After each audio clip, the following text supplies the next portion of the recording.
Atrapado en lo tremendo, el sistema de conocimiento de Carlos Castaneda, por Juan Morales Martín.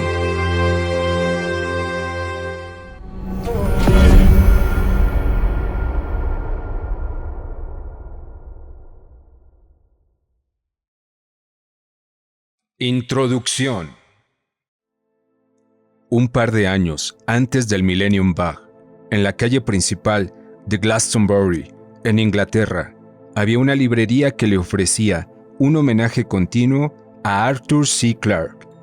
Al año siguiente, camino a Escocia, volando en la British Airways, volví a tropezarme con un texto de esta especie de Julio Verne del siglo XXI, autor de unos 80 libros de ciencia ficción, y que vivía hacía 35 años en Sri Lanka, al sur de Asia. Clarke acababa de publicar 3001, Odisea Final, última obra con la que cerró el cuarteto, comenzado en 2001, Odisea en el espacio, publicada en 1960 y dirigida por Stanley Kubrick para el cine. En 2001, Odisea en el espacio, con menos aburrimiento y más colorido, predecía lo mismo que Marshall McLuhan: la llegada del Servicio Global de Información que, apenas 2 años antes de esta fecha premonitoria, ya nos empezó a desbordar. Clarke, sin embargo, no decía que él ejercitara la predicción, sino que extrapoló al futuro las consecuencias extremas del conocimiento existente.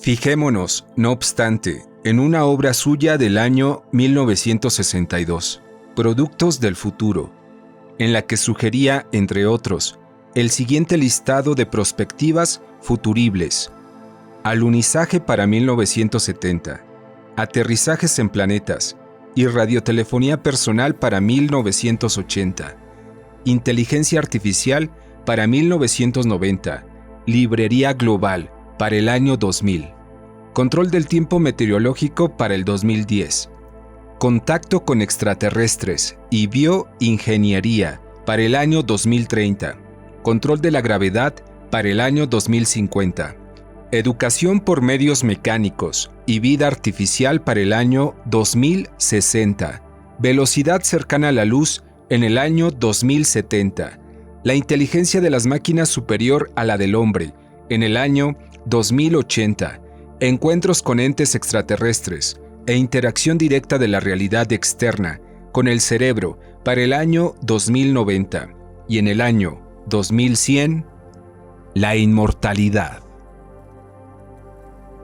Como bien dice Clarke, y vistos los avances y los arrumbamientos de los límites autoimpuestos por toda clase de comunidades científicas en los últimos 20 años, prever este escenario no es tan cuestión de adivinación como de extrapolación prospectiva de los conocimientos actuales y su desarrollo natural. Una de las tesis más temibles y discretas en las teorías psicobiológicas comenzó a tomar cuerpo en los años 70, The Selfish Gene, de Richard Dawkins, replicada o mejorada, entre otros, por Daniel C. Dennett, y más reciente por Aaron Lynch.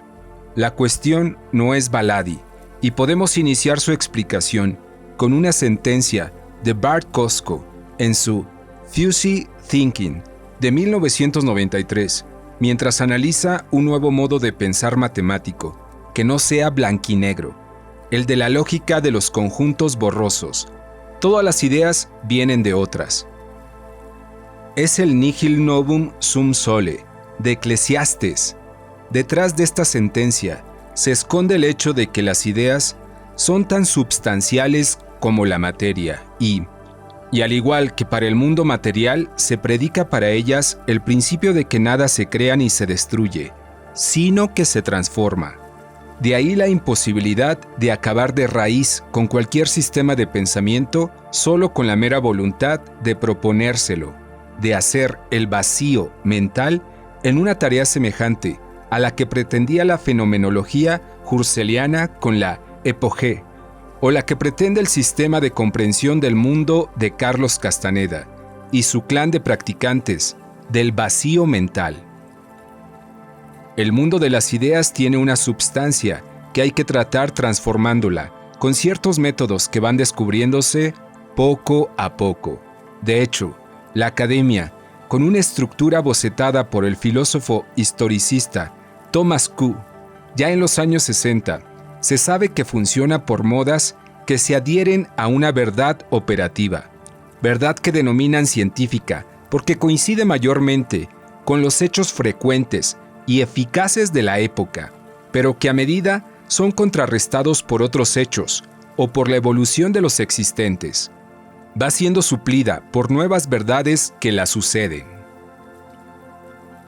El ejemplo clásico es el de la sustitución del paradigma newtoniano por el paradigma einsteiniano, y de ahí viene la tecla continua de nuevos paradigmas, con que a cada rato se intenta arrastrar al éxito una nueva tesis, como si de una campaña de Coca-Cola se tratara.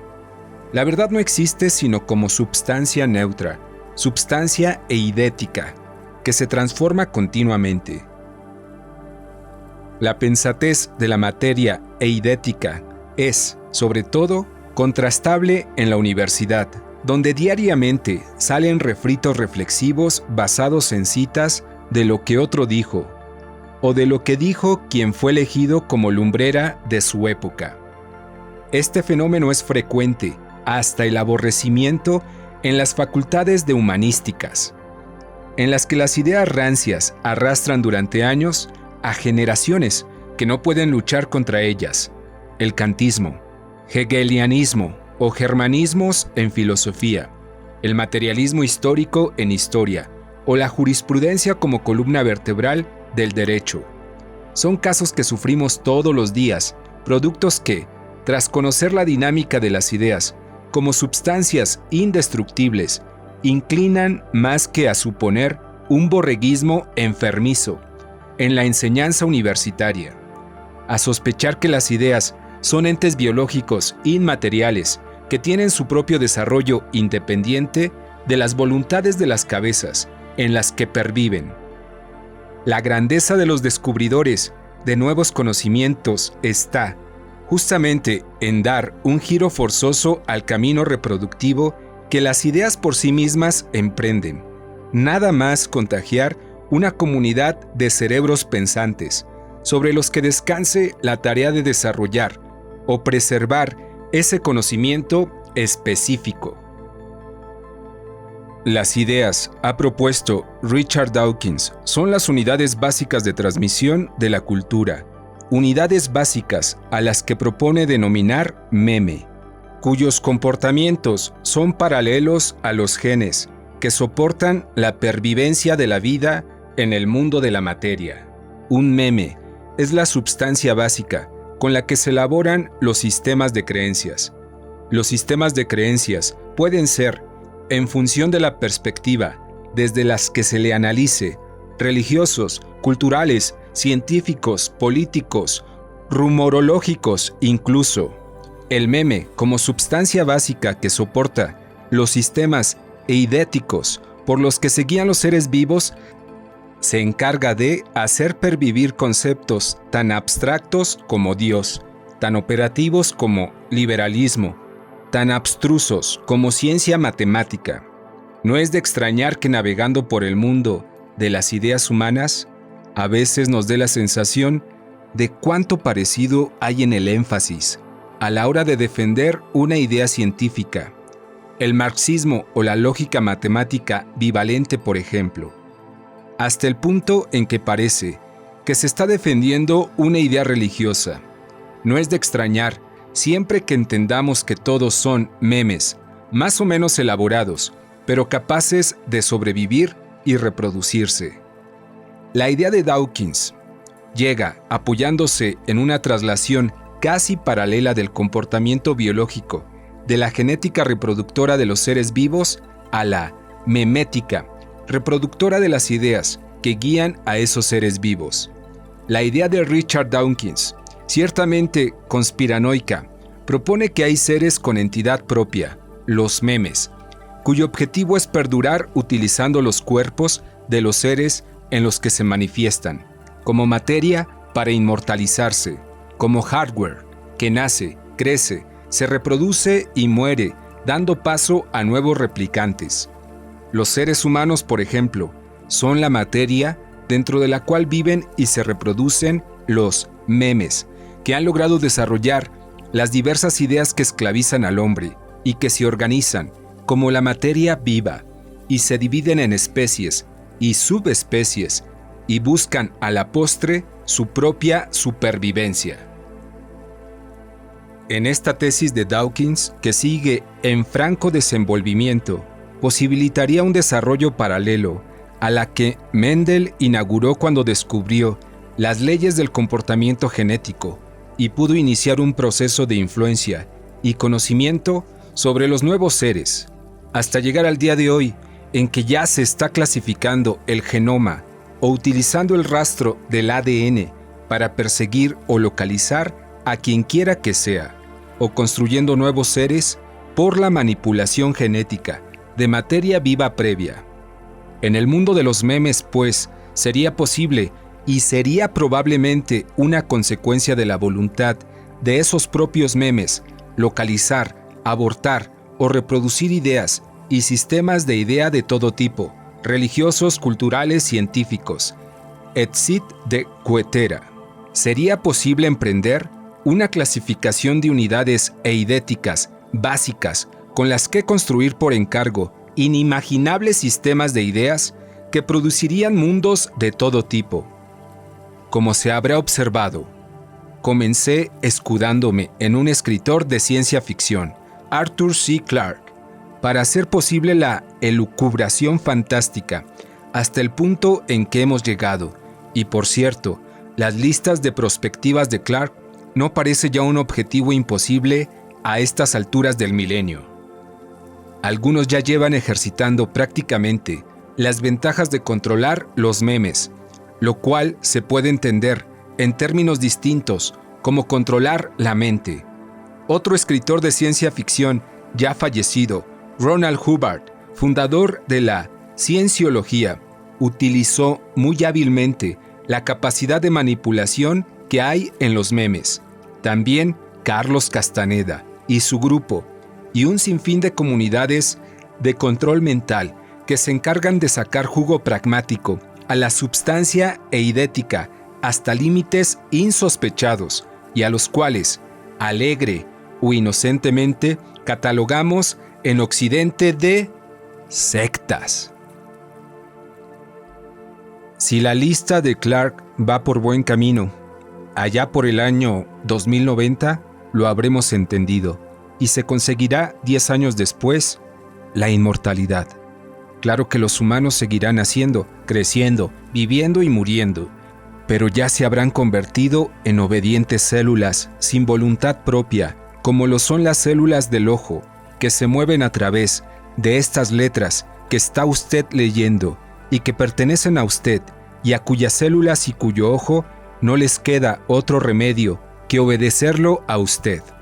En el futuro próximo, si las cosas siguen por el camino que van, usted será una célula a la orden de su meme.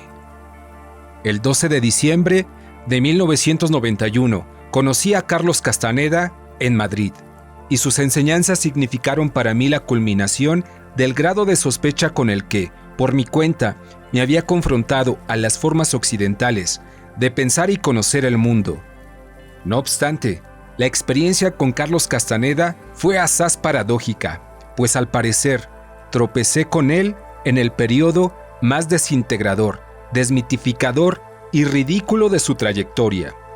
Como resultado quedé, en el campo del pensamiento, huérfano de todo origen, laico, entumecido por la incoherencia de las formas de enfrentar el mundo, ya fuera pensando o sin pensar. Sin embargo, en toda esta aventura existencial, fue tomando cuerpo una premisa rara, repetida últimamente por Carlos Castaneda y sus adláteres. La mente es el volador. Enigmática afirmación que, para entenderla bien, exige una más detallada descripción de los hechos, de los encuentros y desencuentros con Castaneda, a fin de colmar la curiosidad de quienes gustamos de explicaciones que nos señalen un camino o un instrumento descriptible, capaces de intervenir en la realidad modificándola. Pero el conocimiento no depende de las comunidades científicas o sociales lo permitan o no. Y desde luego, el conocimiento del que se habla en este libro, a fuer de ser explícito, es un conocimiento como el de las artes marciales. Solo intenta refutar quien no lo ha visto, pero no quien lo ha vivido, porque ocurre.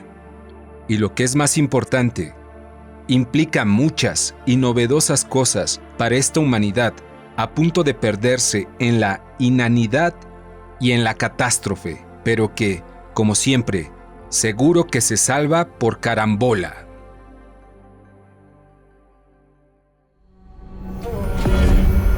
Hoy te presento el capítulo número 1, Kalachakra y el Milán Bardo. Instigado por la persecución del misterio de la meditación sentada, acudí en la segunda mitad de los 80 en busca de la iniciación de Kalachakra, del budismo tibetano, que en su forma más compleja y secreta abarca la creación de cientos de figuras, y la recibí del lama Gemgom Köntrul Rinpoche, uno de los 4 regentes del Karmapa y discípulo de Kalu Rinpoche. Al regresar a la habitación en la que yo me quedaba a descansar, recitando el mantra transmitido y a la espera del siguiente día, segundo de los 5 en los que la iniciación tardaba en recibirse, mientras intentaba hacer el vacío, o sea, parar el diálogo interno, viendo las cosas pasar, lo que en budismo tibetano se denomina sunyata, o sea, ausencia de toda idea acerca de cómo existen las cosas. Vino sobre mí un chorro de luz brillantísima y amarillísima que me hizo pegar un brinco de miedo. Me lancé hacia el interruptor de la luz para prenderla, tropecé en la cama, me caí al suelo, me levanté como pude y por fin la encendí.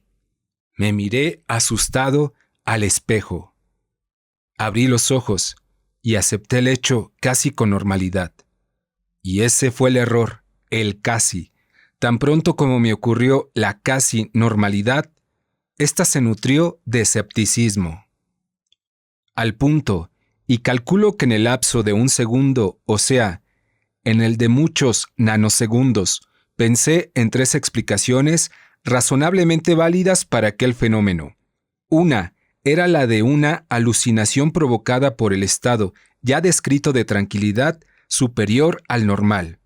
Otra era el de que, tras aquel ribete luminoso, había un juego óptico que producía una ilusión. Finalmente, llegué a pensar, incluso, que algún tipo de producto en mi ingesta estaba afectando a mi percepción normal. Este venerable lama, Gemgom Köntrul, que cuando lo conocí tenía cerca de 30 años, falleció en un accidente de tráfico en la primavera de 1992, en una de las carreteras de Bután, en los montes himalayos.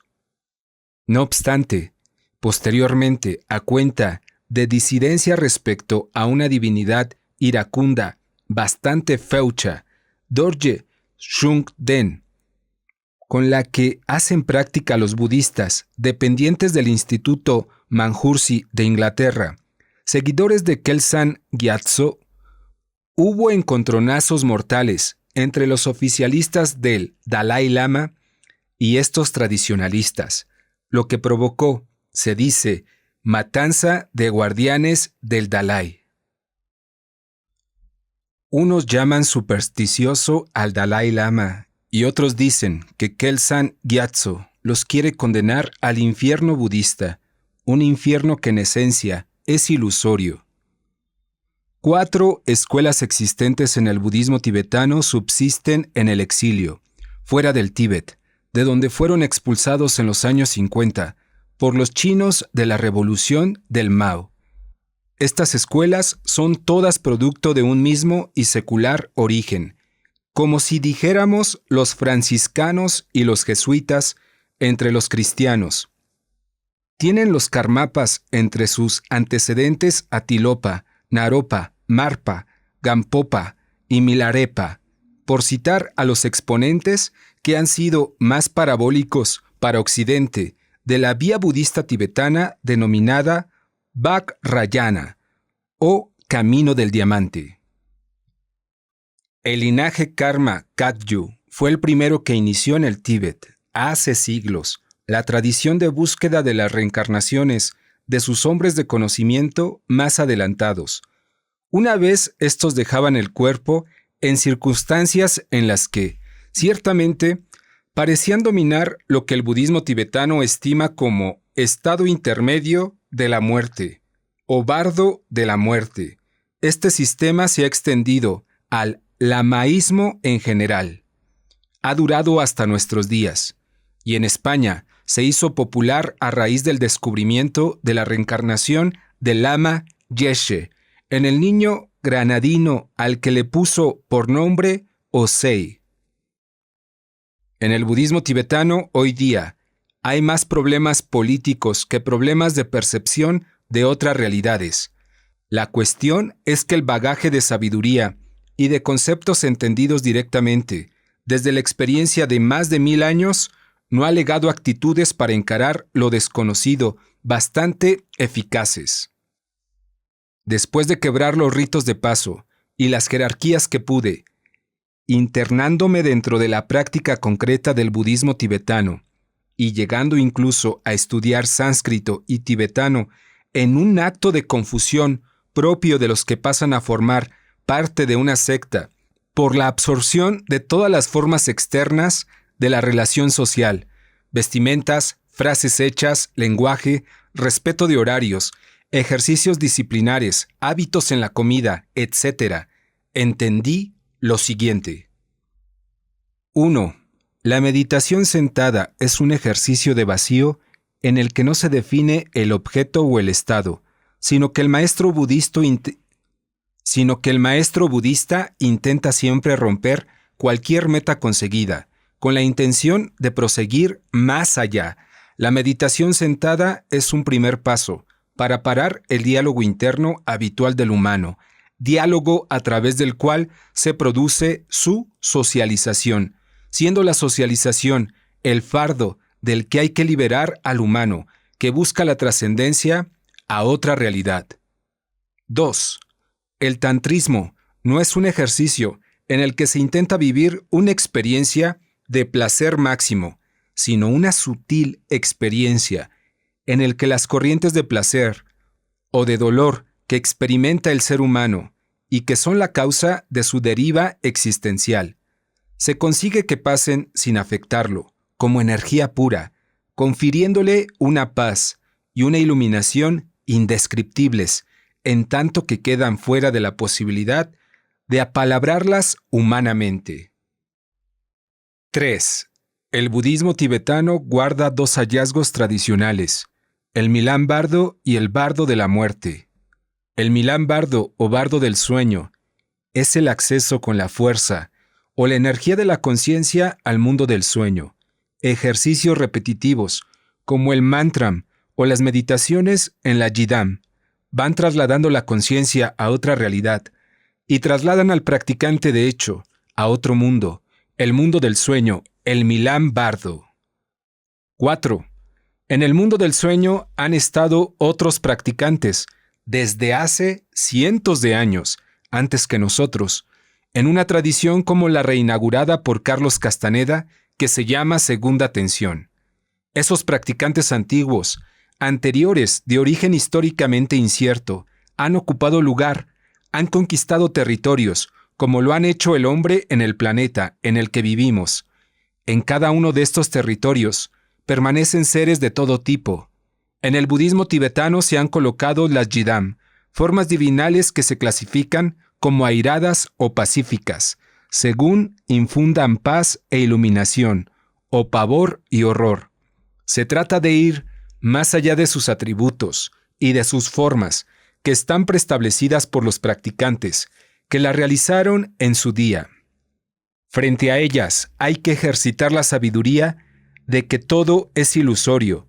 El practicante que lo consigue tiene la posibilidad de superar el vértigo desintegrador de la mente, momento en el que atravesará los bardos, es decir, los estados intermedios, y sufrirá un proceso de desintegración y enfrentamiento a cielos e infiernos. Si ha ejercitado a lo largo de toda su vida, cruzará con éxito, con inmutabilidad iluminada, el territorio del bardo de la muerte, y quedará libre de la rueda eterna de las reencarnaciones. 5. El budismo tibetano, al crecer como sincretismo de dos culturas que unieron sus saberes, la del budismo originario de la India y la de la religión Bonpo del Tíbet, produjo prácticas de enfrentamiento a situaciones duras, las prácticas del Chot, en las que en plena realización de la Yidam, una vez identificada con el practicante, se da un segundo paso que consiste en que la Yidam despedaza al practicante y lo devora. Estas prácticas se llevan a cabo en cementerios o lugares de semejante cariz. En el contexto en el que surgieron, no dejaban de ser brutales agresiones encaminadas a producir un estado de separación de la realidad ordinaria que, una vez superada, conferían al practicante el poder de la inmutabilidad para cruzar el bardo de la muerte. 6. El mundo moderno, que no es ya ni occidental ni no occidental, ha hecho desaparecer la fuerza originaria del budismo tibetano, ha arrastrado sus hallazgos en lo desconocido a Hollywood y a las mesas de independencia de la ONU. Las luchas entre facciones pro-Dalai o pro-Manjusri, por no hablar de las diferencias entre el Panchen Lama y el Dalai Lama, marcan el final de una tradición que, ahora sí, vive en clandestinidad, fuera de la estructura colorida y folclórica de un pueblo del que el espíritu del misterio ha desaparecido discretamente.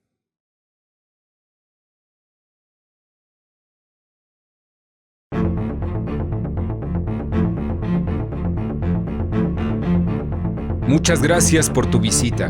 No te pierdas el próximo capítulo, los decretos de la metafísica de Connie Méndez y las convocatorias de nivel Godard.